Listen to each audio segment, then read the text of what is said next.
Ariel Helwani post-fight at UFC 143 alongside Dustin Poirier, who defeated Max Holloway tonight via first-round submission. And Dustin, we talked on my show earlier this week how you were a little disappointed about the opponent changes and whatnot. Right now, you have to be on cloud nine, right? Yeah, I won. I'm living a dream. You know, this is my life, my passion. It's my career. It's amazing. I can't. Whatever I say, it doesn't do it justice. It almost seems like every time you come out there, you keep looking better, you keep looking more confident. Is that just you're getting more reps out there and now you feel like you belong in the UFC? That's exactly it. You know, now I feel at home here in the UFC. You know, when Bert starts yelling in the back, I'm ready. You know, I'm ready to go to battle. You know, the only thing, you know, I come here to fight with my heart and leave it all out there every time. Every time I step in there, I just wanted to show, you know, my hard work. I wanted to show through my performance. So I put pressure on myself to perform well and you know, show my improvements every fight. And I think I've been doing a good job of it. Did he throw anything at you out there that you didn't expect? A couple of things he threw I expected. A kickboxer to throw body kicks, good crosses down the middle. He was trying to counter me. I was throwing an outside leg kick. He was trying to counter me with the cross every time I threw it.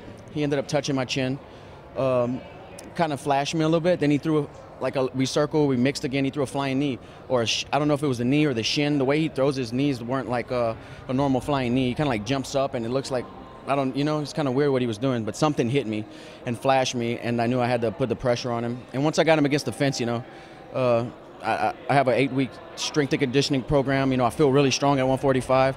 So he almost got away from the takedown, but you know, I got him down. And once we hit the ground, I showed, you know, that I do practice jiu-jitsu. Yeah, and talk to us about how you set that up. You had the armbar first, then he got out of it, and then you eventually got it, but in a different position. Yeah, I got the double leg. I slammed him down. I mounted him. He started squirming around. He kind of tried to put his back to the cage to wall walk up. I triangled his legs with mine to kind of break him down. I sucked him away from the fence. Every time I get mount, I usually real methodical about my transitions from mount because it's such a great position. I don't want to give up. So that's why you didn't see me posture up, like trying to make the ref jump in, or you throw elbows and lose my position. I'd rather smother him and pick one shot at a time, you know, and let him put himself in a bad position. That's exactly what he did. He tried to push me off, buck himself off, and that's just, I mean, that's white belt jiu-jitsu, really. Yeah.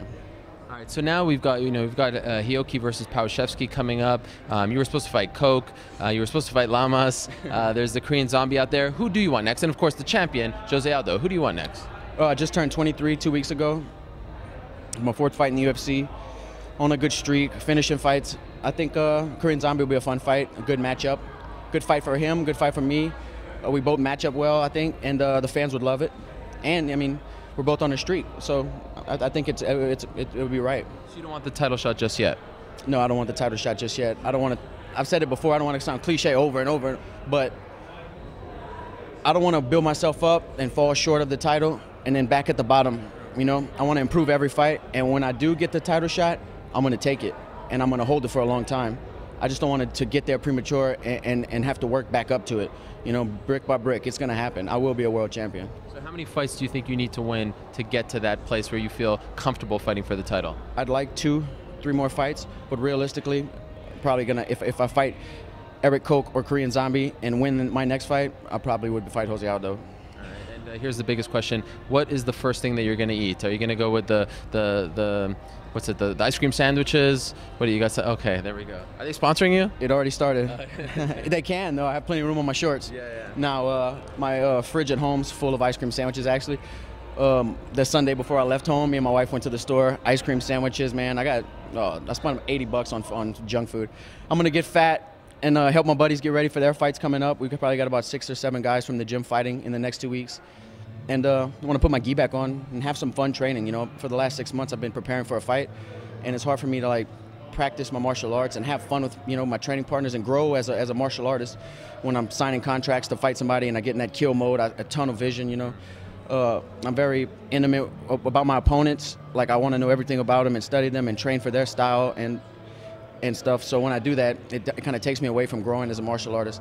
So I'd like to maybe talk about with the UFC signing another contract to fight somebody, whoever they want, but just kind of maybe push it 3 months or so back so I can grow as a fighter.